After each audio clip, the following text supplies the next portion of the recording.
Welcome to this week's episode of Livewire TV with me, your host, Rohini from Livewire Media. We do corporate videography and video marketing. Now, each week on this show, I bring you guys an incredible guest who is really at the pinnacle of their game and making waves within their industry. Now, if you're new here, first of all, welcome. Super excited. Let us know if you are a new viewer. Comment below. Livewire TV is a place where we like to have really inspiring conversations that are just designed to massively ignite your business growth. So as I mentioned, each week I bring on an amazing guest for you guys. This week I'm super excited to bring on Jay. Jay, welcome to the show. Oh, thanks for having me, Rohini. It was really excited to be here, and it's great to be invited. So thank you for that. I am genuinely pumped to have you on because I love seeing your content. So guys, those of you watching at home, drop some love for Jay. Jay is all about helping pretty much everybody, but his niche is within the corporate industries. He will help you to get fitter, healthier, and just in a better mindset. And the way he does it is so fun, so humble, so non-fitness like. But do you know what I mean? Like you get these like fitness gurus who like say you have to do certain things and blah blah blah, and you just think, what a load of crap.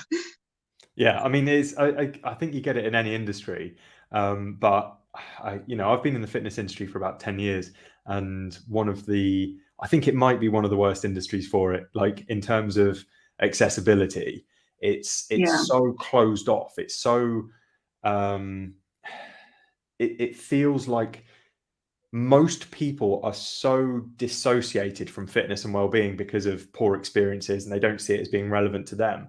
I think that's why I do it the way I do it. I try and make it accessible to everyone. I try and make it so that people who aren't typically or don't see themselves as fitness people can understand why this is so beneficial to them, and why these kind of habit changes and these lifestyle changes can actually affect all areas of their life. Yeah, and I think especially in the fitness industry, it is very much about vanity. A lot of people tend to think, I can't aspire to be like that, therefore I won't. Or even like, I don't have time to exercise, therefore I won't. Or like, there's all sorts of like vanity or limiting belief type objections, really, that isn't really helped by industry stereotypes. Yeah. Yeah, Yeah, that's definitely. absolutely true. And I think that I was having a few conversations recently about kind of representation in the fitness industry and marketing and so on and so forth. And it's improved a lot. Like, believe me, it's a lot better now than it was when I entered 10 years ago, in terms of the diversity that's shown in fitness industry marketing and stuff like that. But it's still got quite a long way to go. It's still got these, like you said, these stereotypes. And I think that people already find fitness and the fitness industry quite intimidating, especially the people Mm. who really want to make changes, the people who perhaps in need of making improving their health and their well-being. They're the people who feel the most intimidated at that, and that getting started point is one of the hardest things. And like you said, some of the biggest barriers are the time aspect of it, the kind of limiting beliefs around, I've always been this way, I've always been unhealthy and sedentary, my family are the same, and there's no point in me trying. But then there's all kinds of other barriers. There's financial barriers. There's accessibility around disability and stuff like that as well. There's a lot of stuff which is improving but still has a long way to go. And so it's important that we kind of open things up to see how much variety there actually is in terms of what you can do. It's not all about gyms. It's not all about going out running. It's not all about diets. There's a huge range of things that you can do to improve your well-being that aren't the typically advertised side of things. Yeah, absolutely. And Gamden, welcome to the stream. Super excited to have you here. Long time no see. Let us know in the comment, guys, if you've got any questions for Jay. And Jay, like you mentioned, like a really good point just now about like being well isn't necessarily just exercise. It's a lot more than that, isn't it? Can you elaborate on that a bit more? I absolutely can. Yeah. I mean, it was probably a good point to kind of share a little bit of my story and my background, how I kind of came to this more, Yeah, please do. I I love a guess, good story. holistic approach. I don't always like the word holistic because it conjures up this kind of hippy dippy, wishy-washy kind of approach. But when I talk about holistic, I mean the whole, the mental and the physical at the same time, because the two are intrinsically linked. And a lot of the time we hear about physical fitness in one area, and we hear about mental health in another area, and not very often are people looking at the whole thing, especially in the work that I do in kind of corporate spheres. It's either one or the other. Heavy focus on mental health at the moment, but it's not really tying into the physical aspect as much. When I first started in the fitness industry, it was off the back of burning out as a teacher. So I was a science teacher originally, and I burned out in my second year of teaching, so I didn't last very long at all. And I decided that I wanted to have a career that would keep me fit and well rather than making me unwell. So I decided to retrain as a personal trainer, and I went into the fitness industry in that way. So I was working with people in gyms, in their own homes, outdoors. I owned my own gym for a little while, and all of the time it was self-employed. I didn't go and work for a gym or anything like that. So it was, I mean, anyone watching this who's self-employed, small business owner, knows what that's like when you're kind of in that startup mode and you're trying to put yourself out there. And for 5 years, I was doing great. But 5 years later, I burned out again. And the issue I realized on reflection was that although I changed my environment, I changed the circumstances I was in, I hadn't changed anything internal. So I hadn't changed my beliefs, my values, my behaviors that much, even though the way I was working was quite different. So essentially, as simply as possible, I'd gone from being a workaholic teacher to being a workaholic personal trainer. And the thing about self-employment, small business ownership is that there's always more that you can do. And you feel like if you're not doing that, you're going to fall behind or you're going to lose out to other businesses. And that's a constant worry for a lot of people. And that's what burned me out. So I was doing too much, and I just lost everything, lost my business, my income went to zero, and I was unable to work for 6 months. And it was in those 6 months where I was trying to find a way to come back from that burnout myself and develop a kind of philosophy that would stop it happening again, where I was looking at my mental fitness, my physical fitness as a combined thing. And I put together this philosophy, and I had some strategies going along with it. And once I was able to work again, I realized I'm not the only person who struggles with this stuff. I'm not the only person who's burning out as a result of overwork and all the associated factors there. And so I thought this philosophy is not just for me, it's for other people as well. And this is something that I can use as the foundation of my coaching going forward. So I started building that into a more structured way that I could offer to other people in a coaching way.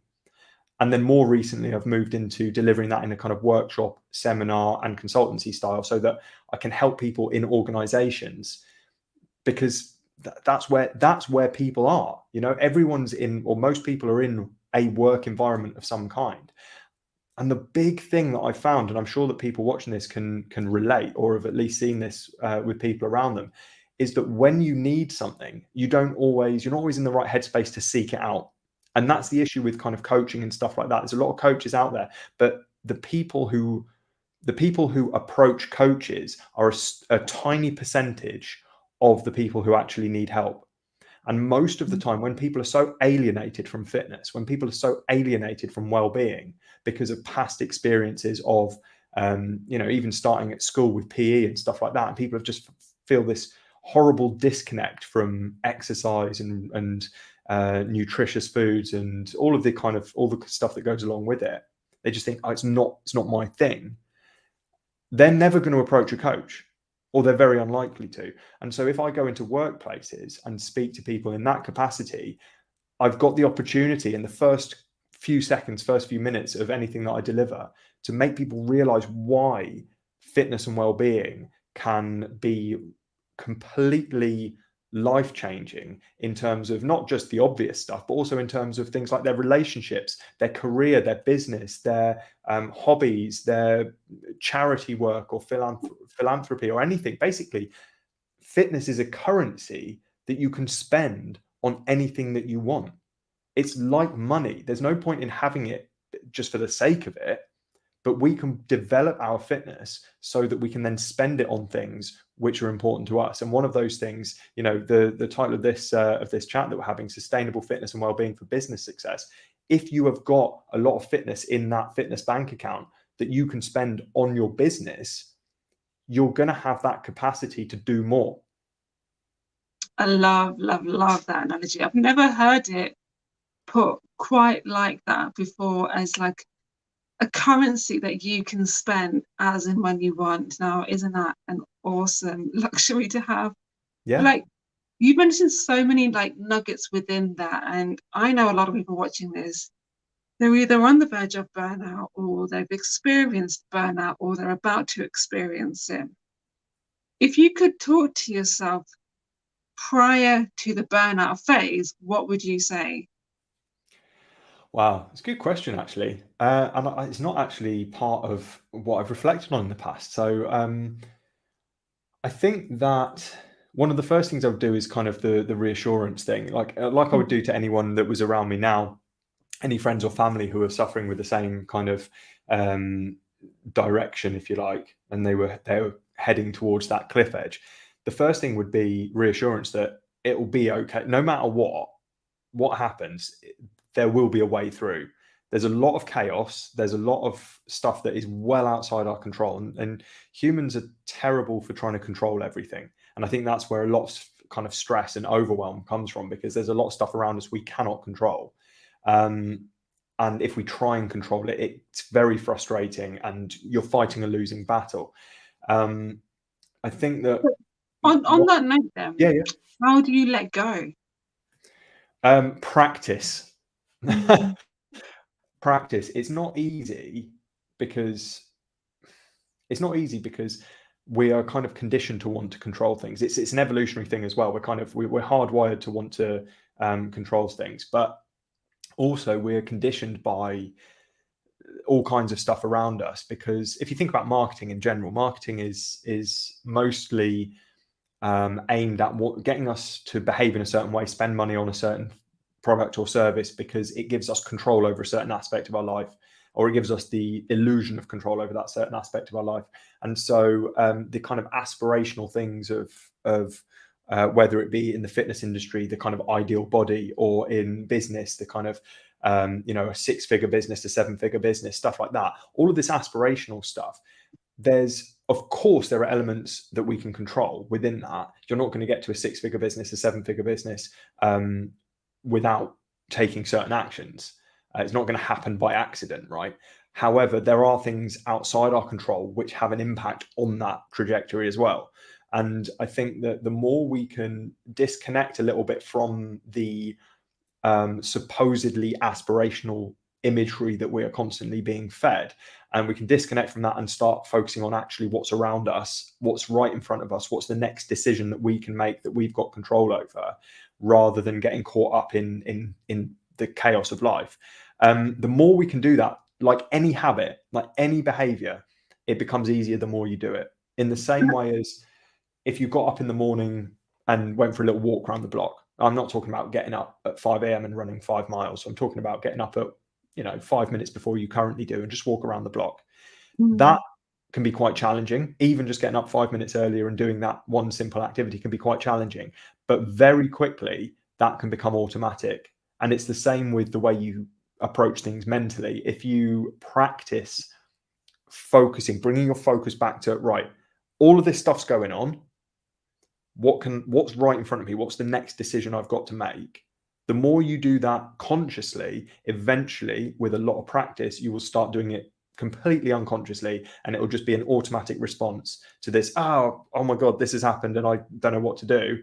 Right, what's in front of me? And it just brings you back with that laser focus, because we are at the mercy of other people's decisions. We are Yeah. at the mercy of chance. You get a lot of people talking about I make my own luck. Yes, your actions have an impact, but there is still such thing as chance. Look at the last couple of years. Nobody could have predicted this nobody's business plan 3 years ago had a part of it which was The like, in the pandemic. event of a global pandemic, this is Yeah. what we're going to do. Nobody could see that coming. And I think that's so, part of it, Jay, is I feel like part of the process of learning to let go and being at peace with certain things that you can't control. I feel like part of that is focusing on your purpose yes, and living out your purpose. yeah, Now, people don't often think of like purpose and well-being and success being linked together, I imagine. no. No, there's often there's this disconnect. we're often, and again, this is, I appear to be talking about conditioning a lot here, but we learn over our, especially through secondary school, we learn to compartmentalize different things in the way that the kind of the schooling system compartmentalizes learning into certain subjects and goes, this is science, this is languages, this is history. Whereas in reality, everything is a mishmash of all of those things. When you go and you visit a new country, there is history, there is language, there is science, there's all of it. And it's not compartmentalized. And so because we've come through that process, we've all been through it in some form or another, we start compartmentalizing things in our adult lives and we go, well, this is well-being, this is business, this is my family life. Whereas in fact, all of them are threads which are woven together. And if we consider fitness and well-being to be a thread which runs through all areas of our lives, rather than being a bolt-on thing that we have to do, like a chore, or it's like another thing we have to fit in, another plate to spin, rather than adding it on, if we take that kind of needle and thread and weave it through our work, our family life and stuff like that, we start creating this tapestry, if you like, of all the different areas of our lives and how they interact with each other. And I genuinely believe, and this isn't, I'm not just saying this because this is my business, right? This is my business because this is what I believe. It's that way around, right? That well-being and fitness underpins everything. It underpins everything. If you are not fit and well, you are not going to be the best you can be in your career. You're not going to be the best you can be in your relationships. You're not going to be the best you can be, as a parent, as a spouse, as a friend, as a human being, as a member of your local community.